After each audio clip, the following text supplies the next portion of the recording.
Hello, welcome to Pencils and Lipstick. I'm Kat Caldwell. This is episode 217, and we're in February already. I'm recording this on February 7th, and this is just a little intro to what we're going to talk about today. I have another interview. It is with Traci Skuce, and I absolutely adore talking with her. We met during COVID, have never met in person, but we always have really great conversations about writing, about the short stories, short stories that we've read lately, and you'll hear all of that in this interview. Um, Tracy's passion is to help people learn to write embodied work, as she would call it. So, writing really from the heart, um, listening to your body a lot. And she's going to explain that. If you haven't heard much about it, she's going to explain it to you during the interview. And um, I don't know if this is something that is coming up after COVID or if it's because of the new year, but it's interesting that many of the interviews I've had for 2024 are people very much interested in digging a little deeper in their writing, writing about things that they're passionate about, writing about things that they feel they carry deep inside of them. Um, and so, once again, Tracy and I talk about this and how you can really dig deeper into what you want to write about, especially if you're writing memoir or nonfiction narratives. But I tell her that I think the classes that I took with her actually helped me in writing Bended Loyalty and Bended Love and really finding that voice. um, and so I'm really grateful. I really enjoyed her class. It was a way of looking at writing that I had never thought of before. And that's always good. It's good for us to be stretched, right? So we are going to be talking about her sort of intimate summit, she is calling it. I was about to say mini summit, but she calls it an intimate summit.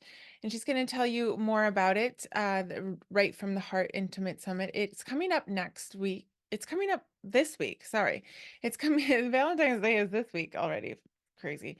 So it starts on Valentine's Day, and you know how there are tons of summits out there, and one is coming up next week, the Writing Romance Mastery Summit, in which there are 30 different speakers, and that's awesome. You know, those we can learn a lot from all different points of view. But Tracy's is going to be smaller than that, just one speaker a day. And there's also going to be a writing workshop with the summit and a live question and answer time, which she says will not be recorded. So I highly recommend that you go check that out. Even if you're listening to this after Valentine's Day, go ahead and go check it out.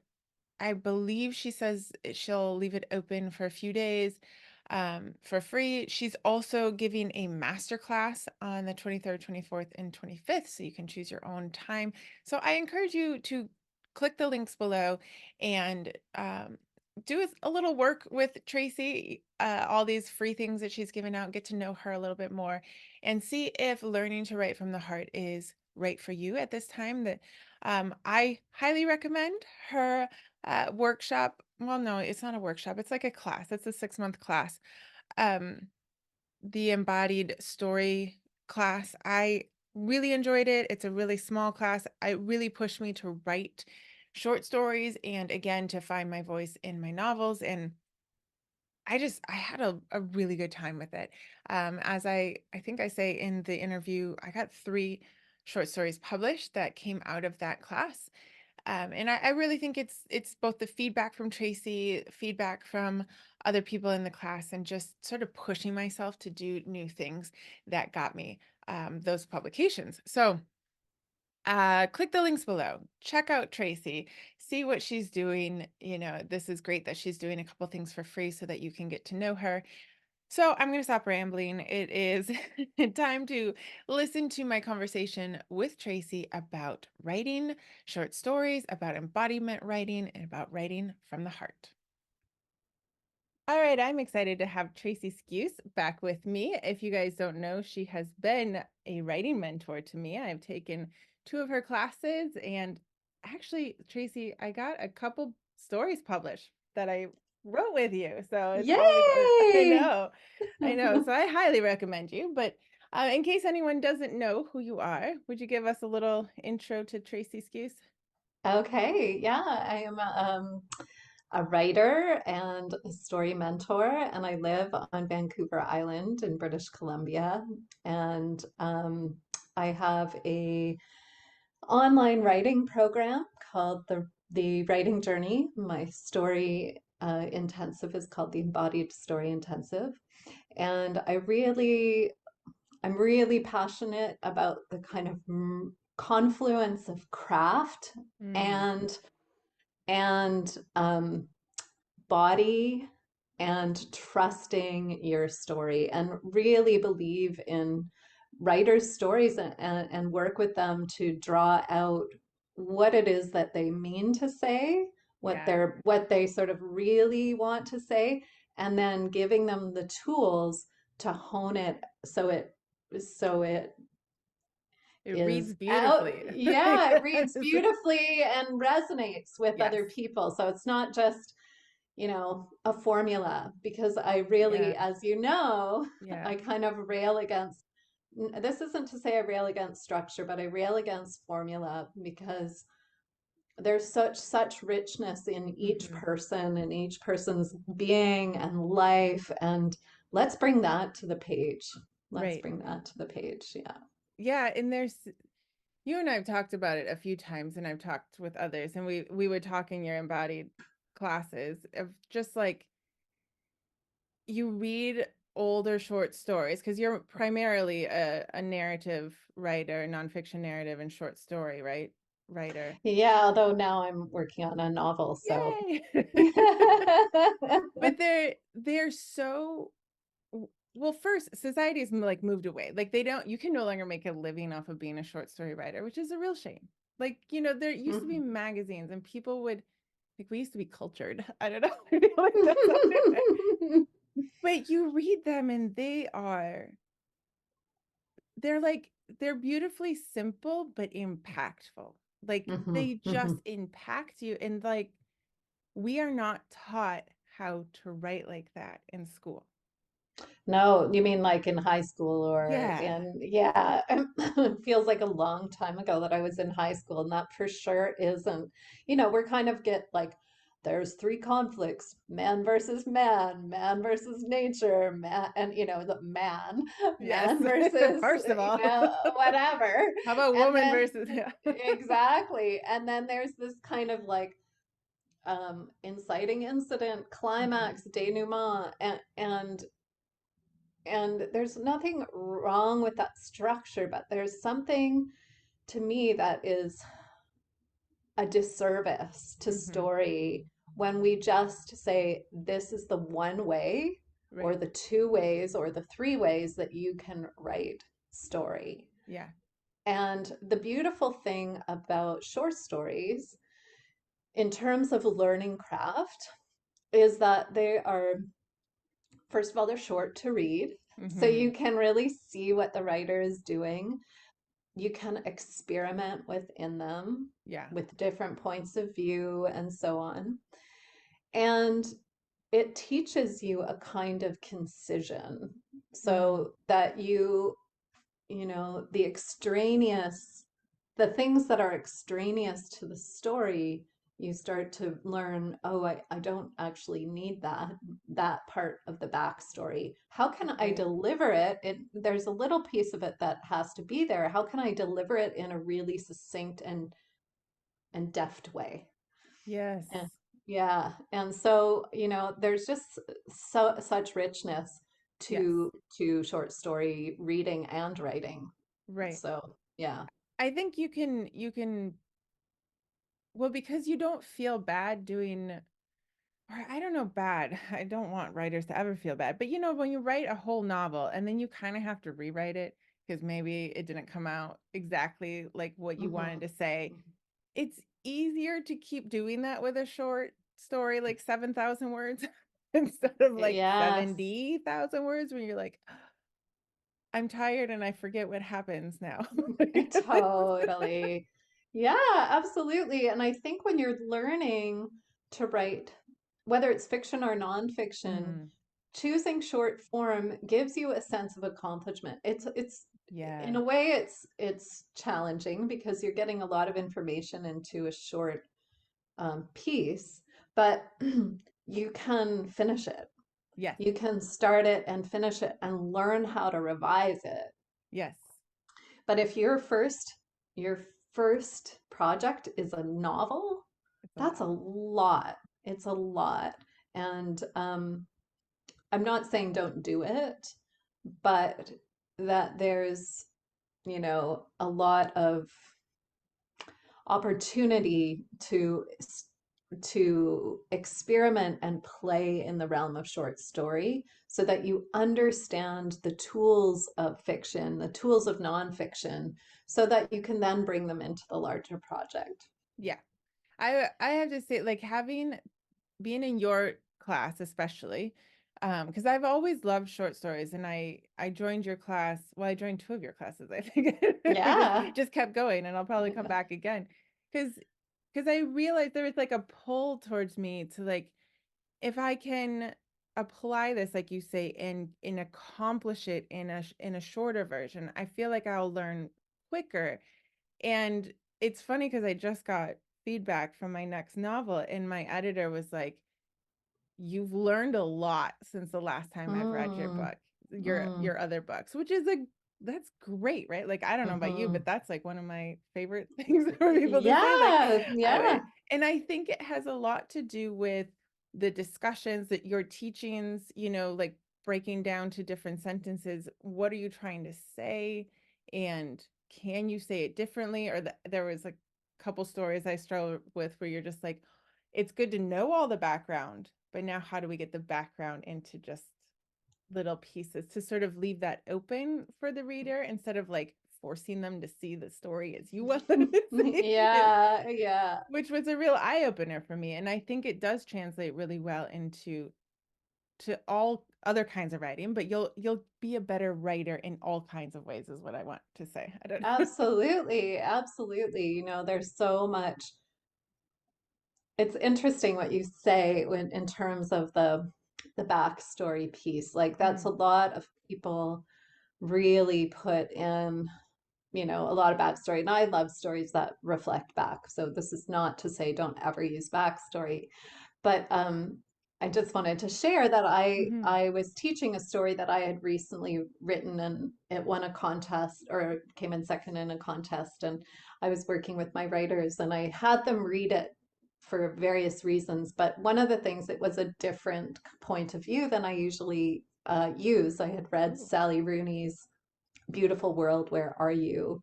And she uses a very distant third person. So a lot yeah, of fiction we read is very close third. yeah, And I thought, oh, how can yes, I do this and play with this? And I love that stuff. And when you've got a restriction, a constraint like that, you have to figure out, hmm, well, how do I get into the if I'm not going into the interiority of the characters, how do I deliver the information? right, Anyway, the reason I share this is because it was so interesting, the response of the people in the class, and yeah, how one of my students said of the male character, he's so, he's so clueless, and whatever else she said. And I was like, oh my God, you're exactly right. That's exactly. So I didn't have to say it. I didn't have to yeah, give all sorts of background. What I did was just trust that the story and the essence of the characters would carry through. hmm, So I think that what happens often for writers is that they doubt the essence of their story or the heart of oh, their yeah, story, or they they think about it yeah, versus kind of feel into it hmm, in as you know, I like to work with the body as in an embodied way. yeah, yeah. So when you say embodied way for people who haven't taken your class or any of your master classes, are you saying like stepping into the main character? Like how would you define the embodied way? for writers who might Yeah, not be familiar with that. it's such a tricky, it's not like a little, this is what I find with my work. I'm like, how do I say that succinctly? But with embodiment, um, we're in such a culture that prizes mind over body, Mm, mind over heart. And that has really gotten us into a lot of trouble collectively. You can just look at the state of the world. And our body, we've been taught to override our needs, our physical needs. We've been taught to discount our emotional reality. hmm. As kids, like, stop crying, or you're not hurt, or what, pick your Sticks and pick your stones, wound. but not words, right? Yeah. And so we go, oh, there's something wrong with me if I feel this way. Mm, yeah, And so the invitation in my classes and with the writing is to actually trust that. yeah, Trust those feelings, trust those um, emotional emotional pieces that come forward, and grapple with them. yeah, Like, it doesn't mean it's just all easeful in that space, because quite often the body will have one feeling come up and the mind will have a reaction to that feeling. And that's a really interesting space to work, and it creates a lot of tension. We all recognize it, and it's interesting. yeah, it's yeah. it's inherently interesting. And so if you think about how your character should be, instead of feel into their emotional, physical reality, you're missing a lot of material and a lot of um, unique uniqueness, Right, specificity, right. the the pieces that make your story, and Yeah, not my story, not a Margaret Atwood story, but your story. yeah. And I wonder if that piece is what the other like the classics writers had, because they didn't have all of these craft books or TikToks telling you to find what does your character look like and how do they feel about ghosts, and there's nothing inherently wrong with knowing your character's likes and dislikes and favorite color, but that's not going to carry them and make Mhm. them different and interesting. Like, I love that use the word interesting, because you can read kind of a throwaway book like the beach reads, or like there's a time and place for that, but there are some times where you just want a really interesting story. And Mhm. and just to know the favorite color of the character is not enough to make them interesting at all. Yeah, as you're saying that, I'm thinking about, and what I work with also is consciousness, Mm, right? Is that, and I'm thinking of a classic, the classic writers, say Tolstoy or Virginia Woolf, where, and I love Virginia Woolf, and I would, you know, well, recommend her to anyone in case you dive in. But what is apparent to me in reading those classic writers is that there is this ineffable presence. There's a mm-hmm. presence that is there, that is deeply intelligent. Yeah, And that doesn't mean clever. Like, yeah, sure, there's cleverness, but like, if we think about clever versus intelligent, yeah. intelligence has like a beautiful just presence. It's like sitting at the beach when you feel like, wow, this ocean has been here for 6 billion years. Right. It's like beyond our human um mind, Yeah, but yeah, it's part of what we are also. So yeah. it's like, so I feel like, with you're saying they didn't have all these TikTok videos and craft books and so on. But they had stories that Virginia Woolf read a lot of Shakespeare, Right. so there's always what we're engaged in is a conversation with writers from the Right. lineage that came before, and before that stories and poetry and song, like that's the lineage that we come from. Mm-hmm. And yet we, I think, maybe try to be clever or different, or and so we think about it in a particular way instead of really being present Right. with the again, the body and the consciousness Yeah. that infuses our lives and our stories. Yeah. I mean, I love this conversation. As you're talking, I wonder if it, like, the cleverness that we're trying to get sometimes is almost too superficial to, like, we live in the society. I mean, Canada, maybe not as much, you tell me, but like America is like, push, go, do it now, get it out. Like it's, it has made this country historically very entrepreneurial, but individually it's exhausting, you know? Hmm. And Hmm. I Hmm. just think of like a story that probably most listeners have read in Pride and Prejudice. And it's not just that she had characters who wanted different things, is that she understood the circumstances surrounding everyone that would push them to make the decisions. Like Charlotte marries the fool, but you think like, but she's not an idiot. There are Hmm. circumstances around these women that Jane Austen understood, then gave them intelligence of like an instinct of survival.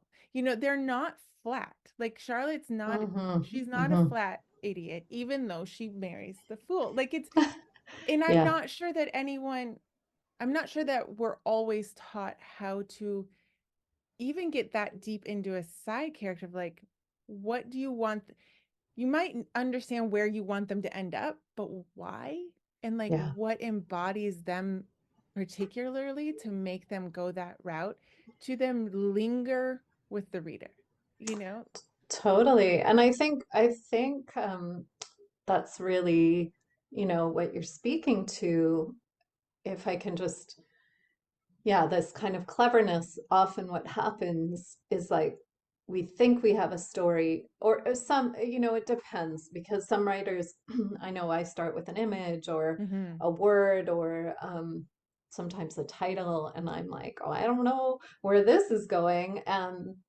And there's so much noise and advice out there that Right.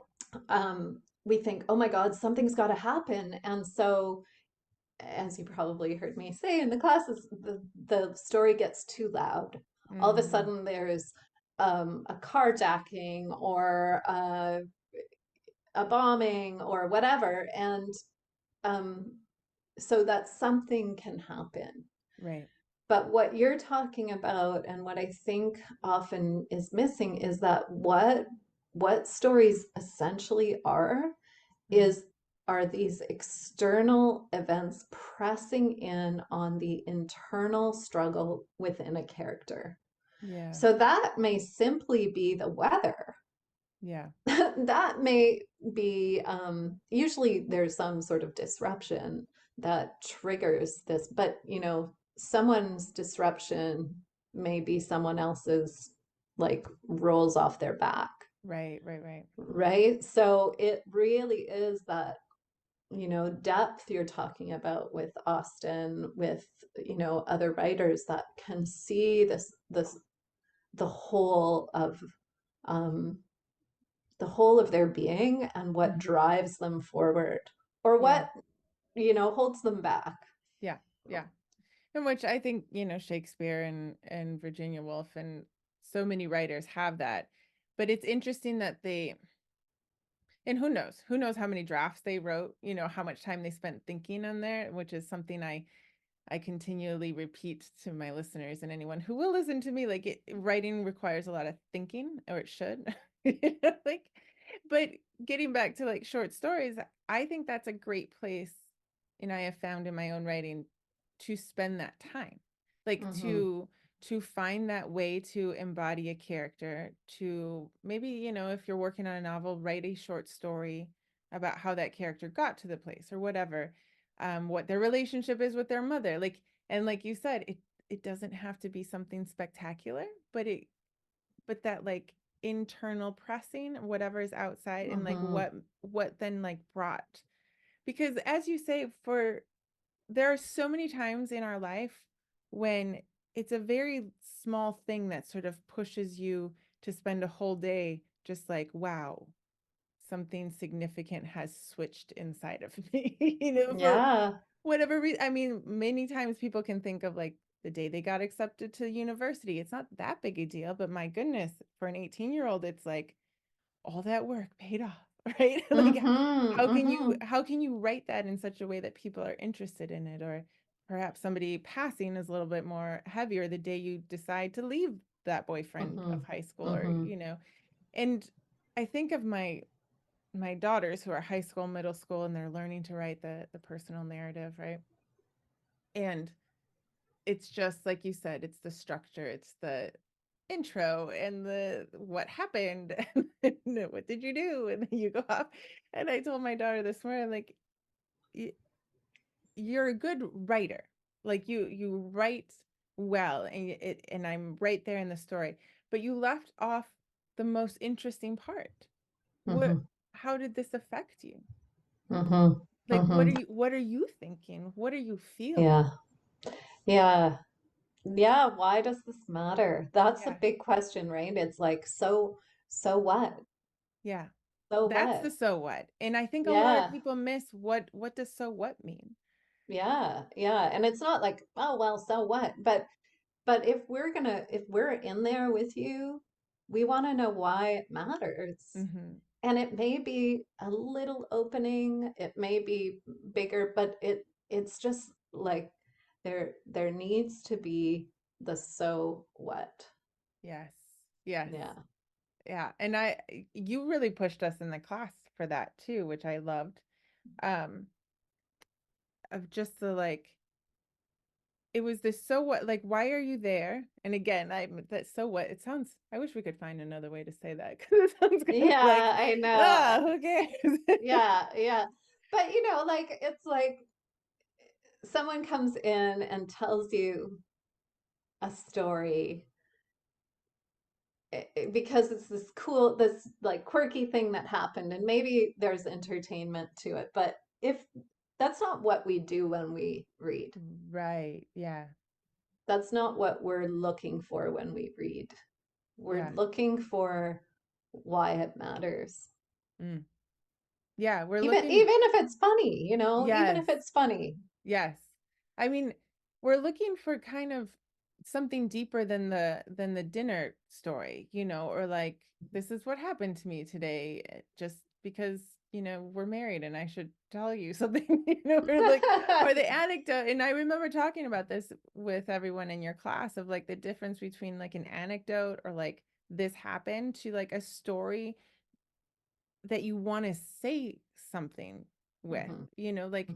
Hmm. like even David Sedaris, he has great essays that are kind Yeah. of like these critiques on society that are hilarious, but you step away thinking like, yeah, that's kind of crazy that we do that.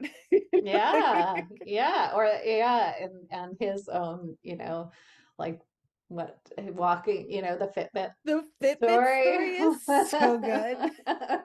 If you haven't read it, everybody go to, I think it's the New Yorker, and Yes. just Google David Sedaris and Fitbit.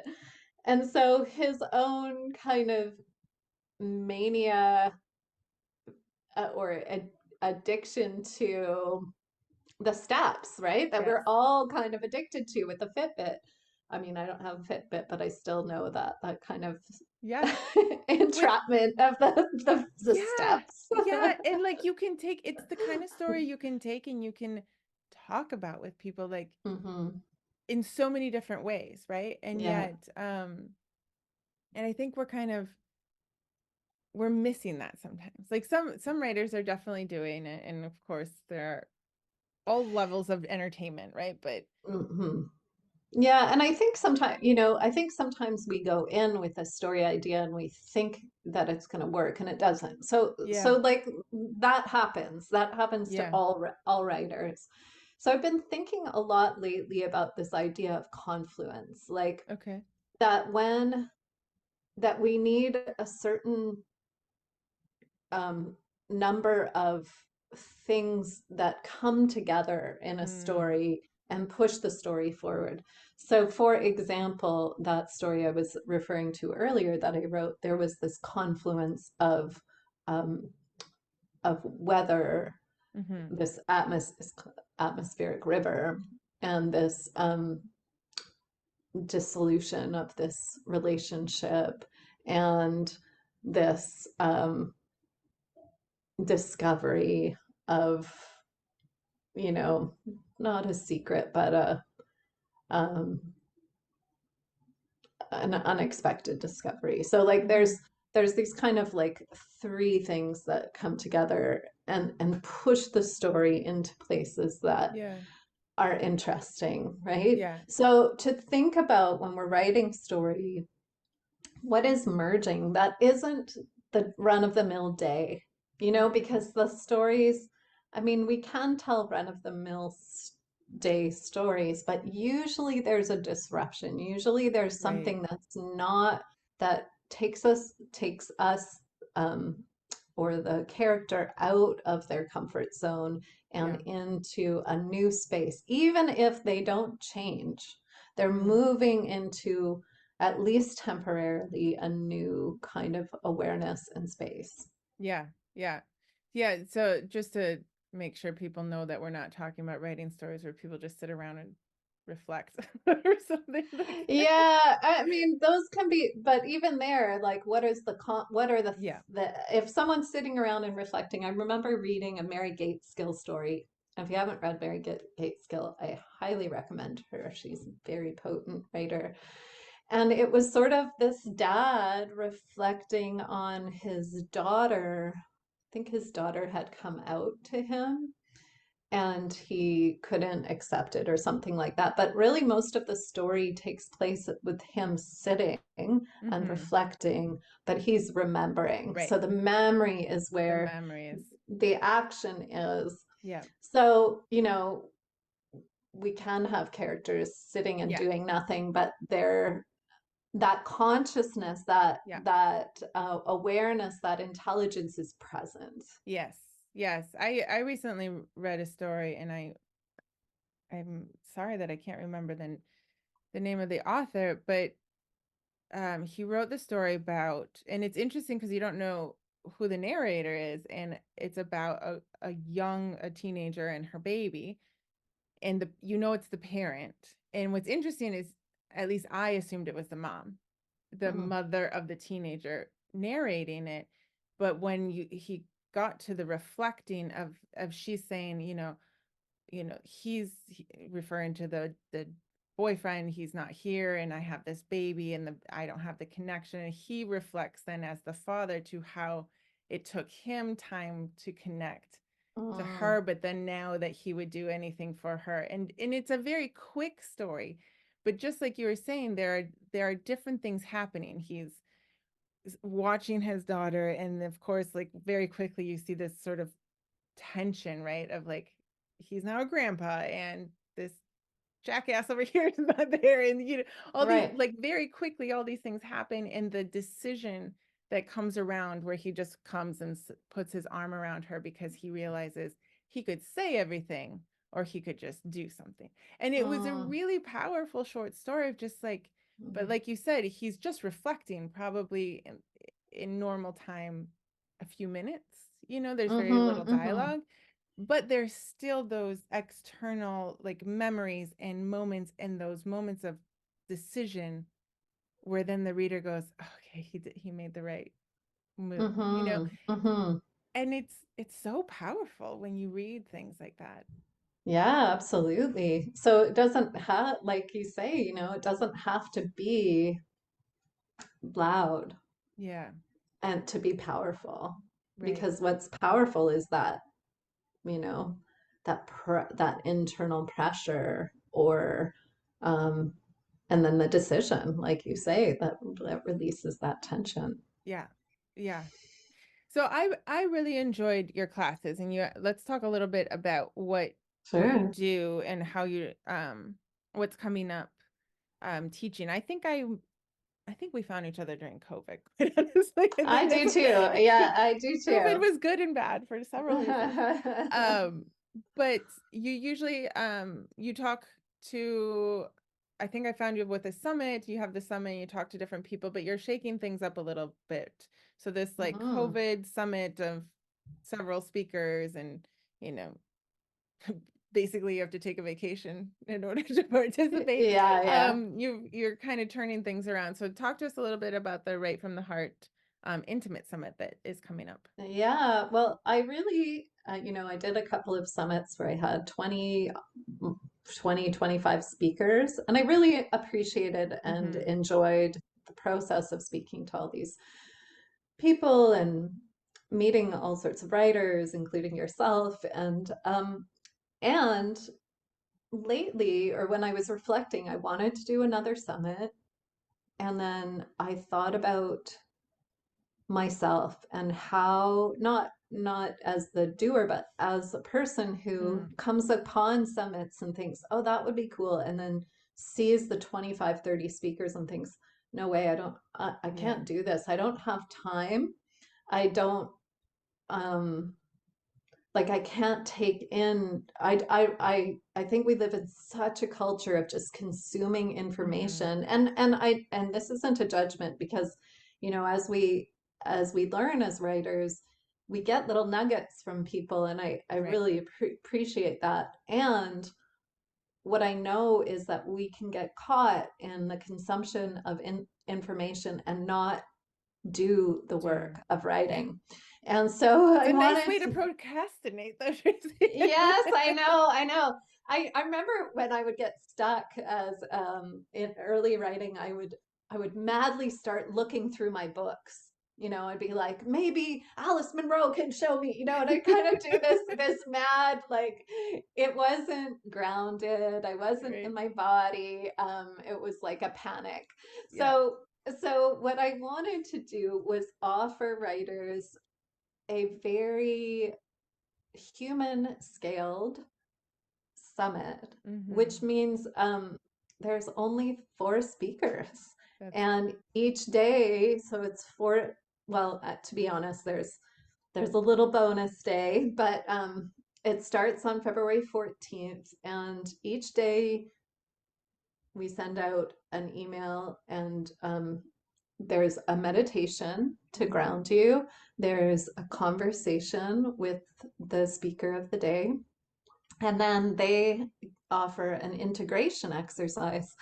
And these are amazing, these Yeah. exercises, each one of them. And then there's gifts, of course. And then there's a live Q&A. So each afternoon at 4 p.m. Pacific, um, anybody who's participating is Wow. invited to a live Q&A where you can ask questions or just listen in on the conversation. These won't Yeah. be recorded. They're just to deepen the experience, because Yes. that's what to me is really important. And my hope for writers is that it'll land, that some piece will land for them and take them deeper into their own writing and their own process, and Right.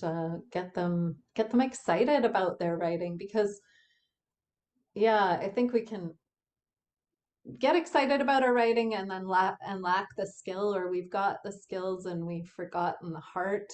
Like, Mm-hmm. there's all these Yeah. there's all these sort of pieces, but Yeah, but we can my also feel like we ingested this information and then you sit down at the desk and you're just like, I can't process it enough to apply anything. yeah, And now I'm yeah. still all by myself with this story.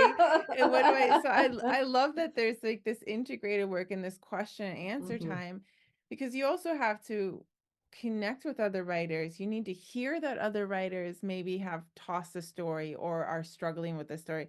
We need that. We need Yeah, to know that we're not absolutely. alone.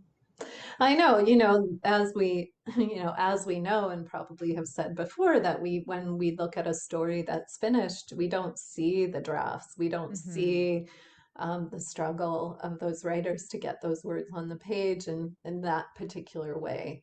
And Yeah. so, yeah, that's why community is so important because you think there's something wrong with you if you don't do it this way. Yeah. And so this summit is that integrative integration is a huge word for me. I feel like information is useless if it isn't integrated. Yeah. And it's not that you have to integrate every single piece of the summit. There's Right. enough in there that if you just did one or two of the exercises, your process would greatly improve. Hmm. And the cool thing for me about integration is you take what you learn and you try it and you try it, and then it becomes your own in some new configuration. And Yeah. that's part of that conversation we were talking about with the lineage of story, Yeah. right? We take in story, and then it changes as we integrate it. Yes. Yes. And then after the summit, are you going to start an embodiment class? Yeah, I've got a Nourish Your Narrative free masterclass coming up the Oh, week after the okay. summit. So that starts on the 20. Well, there's three of them, but they're all the same. So Hmm. you can choose your date there. And then at the beginning of March, we start a new Embodied Story Intensive, which is a 6-month program. And again, I'm going to emphasize the integration. So, Kat, that I'm really big on the integration process, and Hmm. I have even created more space for it in the program so that there's the balance between elements of the craft, which are not the kind you find in a book. They Mm-mm. really are, they really are sort of what I have learned and practiced Yeah. after I did my MFA program. So I Right. reached a plateau. I was on the plateau for a really long time. And I knew something needed to change. I had no idea what. I read lots of craft books and they helped a little bit, but nothing could help like the way I'd learned in my MFA program. And so I've taken kind of what I've learned from there and what I've learned from my practice as a yogi, and Yes. created the Embodied Story Intensive. So it's really about finding your voice and your way and giving you the tools to tell your story that feels true and authentic to you. Yeah. Yeah. I highly recommend the class. I mean, even for people who maybe have never written a short story before, if you want to improve your writing and I mean, not to be very American about it, but kind of see that improvement and that change pretty quickly. And Yeah, just that understanding, you do definitely teach differently than, go find the needs and wants. And I teach that too, because of course, like your character, there's got to be a reason for yeah, us to write a story about them, right? But there's just a very like supportive and um different way that you teach that really made me grow. And I've had a couple different authors ask me, novelists, like, how do I write a short story? I was like, oh, good Lord, that's like a really big answer. And I was saying, like, hmm you need to go find Traci Skuce. Um, because I do think it's something that you can, like you said, you can experiment with things that you hmm might not want to spend 70,000 words experimenting with voice, with structure, with point of view. And it can be really fun. It's Yeah. fun. It's fun to meet other writers. It's fun to be with them. It's fun to get to know them and see where they're going. And um, so honestly, I can't say enough about the class. I Thanks. really enjoyed it. I will be back there at some point. Um, Awesome. And I do want to say to novel and memoir writers that I do teach to all writers. yeah, So if you're writing a novel, I do work with novelists. I do work with memoirists, and so I think why Kat is emphasizing the short story is that we reread short Right. stories and short essays as a way to investigate and investigate the craft and see what the writers are doing, Yeah. and then we sort of integrate that That's right. into People our did work. bring part of I mean, especially if you're a memoirist, like your class is really great because memoir, the difference for me between an autobiography and a memoir is that writer being embodied in their memories and Hmm. their reactions. Like that's what really brings you into the memoir. Because otherwise, an autobiography is like this happened and then this thing. Like I Yeah. binged those in high school, and and then you pick up a memoir, you're like, wow, this is so different. This is Yes. like when a person is embodied and they can write from that, it's very different. And like I said, I really credit it for helping me with my novel, which I really struggled with, but just to be able to get into my protagonist's head, what I learned in your class was, you know, it was nice to hear from my editor that it came through. Yeah, Like, I love that. I just love hearing this. It's so yes. exciting. So I It's can't so recommend it exciting. enough. I love it. So Thanks, Kat. where can people find you? You also do like really nice short videos on Facebook, to Yes, I encourage need to get writers. back to that. I did Um, there the other day, but where can people find yeah. you the easiest, I guess? Okay, so my website is tracyskuce.com, and that's TRACISKUCE.com. And I will pass along to you, Kat, the links to both the Perfect. summit and the masterclass, and then people can join in either of those totally free, no obligations, and yeah, you just can become part of the community Yeah. and yeah, enjoy the journey. Yeah, and learn a different, I guess there's always something more to learn about our art, right? Which is really Hmm. fun. And it's always good to get sort of a different perspective. I have to say, even if you just go to the meditation, it's totally worth it. Aw, thanks. Tracy's great at meditations, but thank you so much, Tracy, for coming and talking with me. I'm sure we could talk for another 3 hours, but I'll just have you back on and we'll, we'll talk about more things. Sounds great. Thanks so much, Kat.